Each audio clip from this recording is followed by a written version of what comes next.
हरिओम। नमस्कार दोस्तों, कर्मकांड बाय आनंद पाठक में आप सभी का मैं स्वागत करता हूँ। आप सभी को ओम नमो भगवते वासुदेवाय, ओम विष्णवे नमः। और आने वाले अधिक माह यानी पुरुषोत्तम माह की ढेर सारी शुभकामनाएं।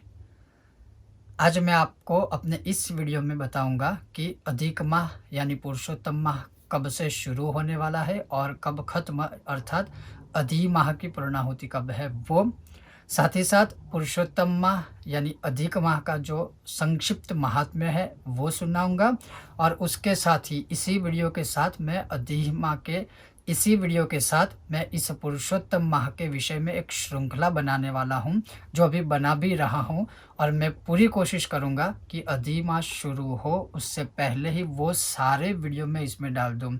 और इस वीडियो सहित आने वाले जितने भी अधिक माह के विषय में वीडियो है, उसमें अधिक माह का जो महात्म्य है, पूरा महीना हमें कौन से मंत्र या स्तोत्र का जाप करना चाहिए, और जो भी अधिक माह से जुड़ी हुई जो भी शास्त्रोक्त माहिती है, जानकारियाँ हैं, वो सब मैं बारी बारी से आपको वीडियो में बताऊंगा। लेकिन आज के विषय में या आज के वीडियो में आपको बताऊंगा कि अधिक माह कब से शुरू होने वाला है, उसका अंतिम दिन यानी अधिक माह का अंतिम जो दिन है वो कब है, और अधिक माह के जो कुछ संक्षिप्त महात्म्य है जो महाभारत में दिए हुए हैं, अधिक माह की कथा में भी दिए हुए हैं, वो आज मैं आपको सुनाऊंगा। तो चलिए शुरू करते हैं हमारा आज का यह विषय, पुरुषोत्तम मास महात्म्य और पुरुषोत्तम माह कब से शुरू होने वाला है।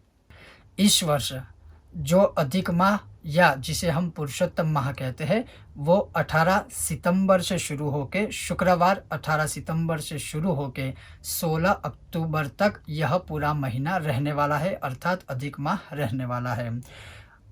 इस वर्ष 14 यानी चतुर्दशी तिथि का क्षय है, इसलिए शायद 1-2 दिन कम या ज़्यादा हो सकता है। लेकिन पूर्णतः स्वरूप में कहूँ तो कभी तिथि का क्षय होता है, कभी कुछ तिथियों की वृद्धि होती है।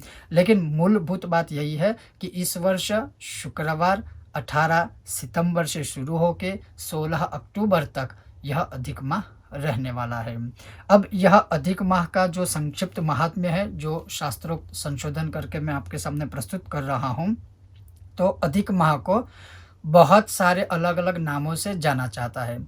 जैसे अधि माह भी कहते हैं या अधि मास कहते हैं, जैसे अधिक माह या अधिक मास कहते हैं। फिर इसे मल मास भी कहते हैं, इसे क्षय मास भी कहते हैं, इसे मलिम्लुच भी कहते हैं, इसे संसर्प कहते हैं, और कुछ कुछ जगह पर अरहंस्पति या अहंस्पति भी इसे कहा जाता है। तो यह जो महीना है वो करीब करीब 32 महीने के बाद आता है, या अगर हम सरल भाषा में समझे तो करीब करीब 3 साल के बाद आता है। पितामह सिद्धांत के अनुसार 30 महीने के बाद अधिमास आता है। महाभारत काल से इसका प्रमाण हमें शास्त्रों में प्रमाण प्राप्त हो रहा है। सूर्य की जो 12 संक्रांतियाँ होती है, हर महीने एक एक संक्रांति में जब सूर्य नारायण प्रवेश करते हैं तो वो हो जाती है सूर्य की 12 महीने की 12 संक्रांति। लेकिन जिस महीने में सूर्य नारायण का संक्रमण या सूर्य नारायण का प्रवेश किसी भी राशि में नहीं होता है, या एक सरल भाषा में आपको समझाऊं तो पुरुषोत्तम मास बिना संक्रमण के है या बिना संक्रमण के होने के कारण उसे अधि माह कहते हैं। यानी हमारे हिंदू कल्चर के अनुसार, हिंदू संस्कृति के अनुसार जो हमारे जो महीने हैं उसके अनुसार अगर हम सोचें तो एक एक्स्ट्रा मंथ होता है, उसे ही अधिक माह कहते हैं। तैत्तिरीय संहिता में इसको 13वां मास कहा गया है, या इसे संसर्प भी कहा गया है। यह तैत्तिरीय संहिता का प्रमाण है। अब उसका मैंने स्वयं कुछ संशोधन किया है। जैसे अधिक माह की जो संपूर्ण कथा है उसके 40 अध्याय है, उसमें कुल 2124 श्लोक संख्या है। इसमें पुरुषोत्तम की बहुत ही अद्भुत कथाएं हैं, यानी भगवान विष्णु का जो स्वरूप है जिसे हम पुरुषोत्तम कहते हैं, उसकी बहुत सारी अद्भुत कथाएं हैं, और एक एक श्लोक मानो एक एक मंत्र के समान फल देने वाला है। इसी कथा में पूरे 40 अध्याय में ऋषि मुनियों के भिन्न भिन्न संवाद है। अधिक माह का जो भगवान के लिए आख्यान या भगवान के लिए जो प्रार्थना है वो है। मल मास की पुरुषोत्तम भक्ति है, यानी अधिक माह ने जो भगवान विष्णु की जो भक्ति की थी उसकी कथा है। कई प्रकार के अलग-अलग स्तुतियाँ है, मंत्र है, स्वयं मल मास की स्वयं उसमें कथा प्रदर्शित की हुई है। पुरुषोत्तम मास के नियम और उसका जो विधि-विधान है, पूरा महीना कैसे करना चाहिए उसका प्रमाण है। द्रौपदी की कथा है और उसमें भी एक रोचक या बहुत ही अद्भुत बात ये है कि द्रौपदी के 5 पति क्यों थे, उसकी भी कथा इसी अधिमाह में आती है। फिर गुण सुंदरी की कथाएँ हैं। फिर सबसे महत्व एक अन्य कथा जो व्यतिपात के विषय में है, वो कथा भी इसी कथा में आती है, यानी अधिक माह की कथा में ही इसका भी वर्णन मिलता है, जो वाराह पुराण से लिया हुआ है। और इसके अलावा अन्य कई सारी अद्भुत और बहुत ही महत्वपूर्ण कथाएँ इसमें दर्शाई हुई है। यह है संक्षिप्त महात्म्य। एक और प्रश्न कि इसे पुरुषोत्तम मास क्यों कहते हैं? तो भगवान स्वयं कहते हैं, अधिक माह के अध्याय 2 श्लोक नंबर 25 और 26 में भगवान कहते हैं, श्री नारायण उवाच पुरुषोत्तमेति मासस्य नामाप्यस्ति स हेतुकं तस्य स्वामी कृपा सिन्धुः पुरुषोत्तम उच्यते ऋषिभिः व्रतविधानेन प्रीतः स्यात् पुरुषोत्तमः।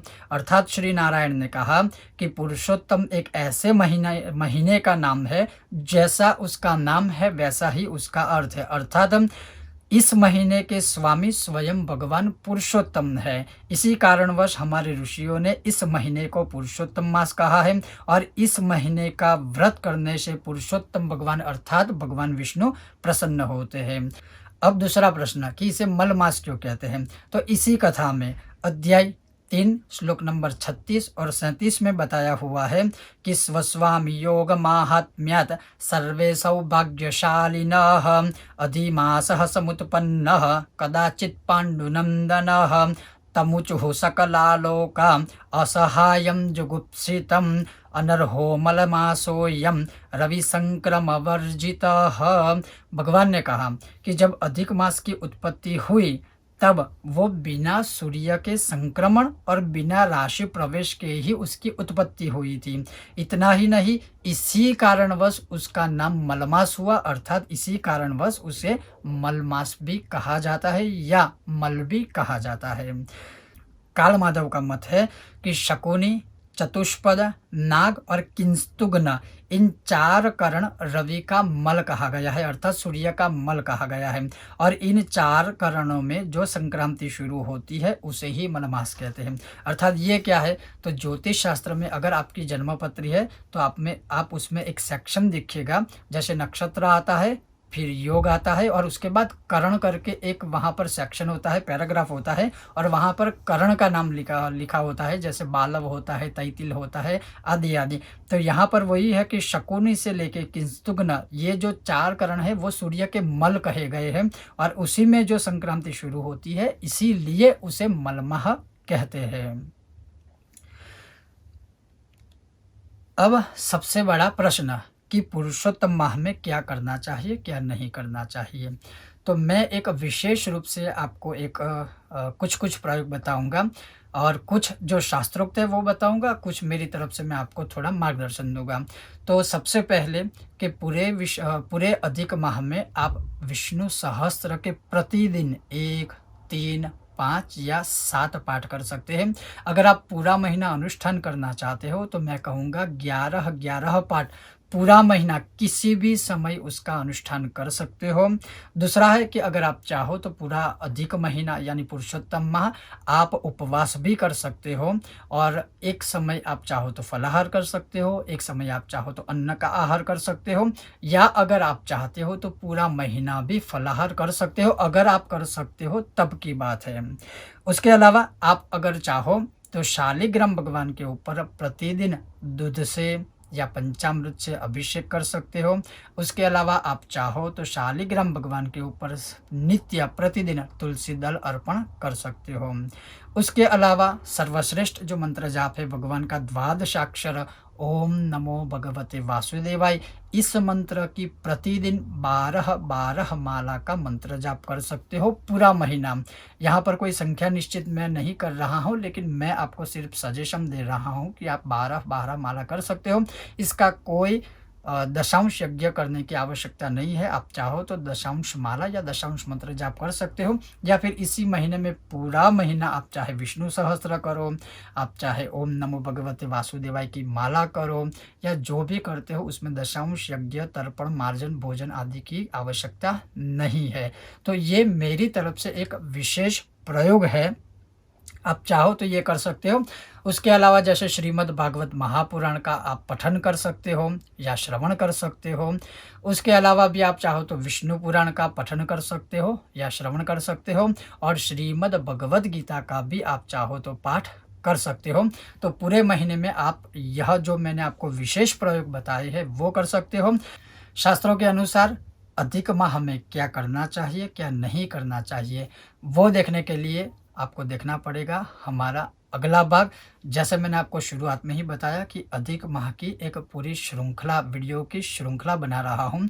पूरा एक ही वीडियो नहीं बना रहा, क्योंकि काफ़ी लंबा वीडियो भी हो जाता है, कई लोग पूरा देखते हैं, नहीं देखते हैं, और जैसे जैसे हम संशोधन कर रहे हैं उसी प्रकार से हम वीडियो बना के आपके लिए प्रस्तुत कर रहे हैं। तो अवश्य देखते रहिए यह पूरी श्रृंखला अधिक माह के विषय में, पुरुषोत्तम माह के विषय में, और वो भी सचोट शास्त्रोक्त जानकारी के साथ। आप सबका बहुत बहुत धन्यवाद। जय श्री कृष्ण। और हाँ, अवश्य हमारे आने वाले इन पुरुषोत्तम माह के विषय की जो श्रृंखला के वीडियो है वो अवश्य देखते रहिएगा। आप सबका बहुत बहुत धन्यवाद। जय श्री कृष्ण।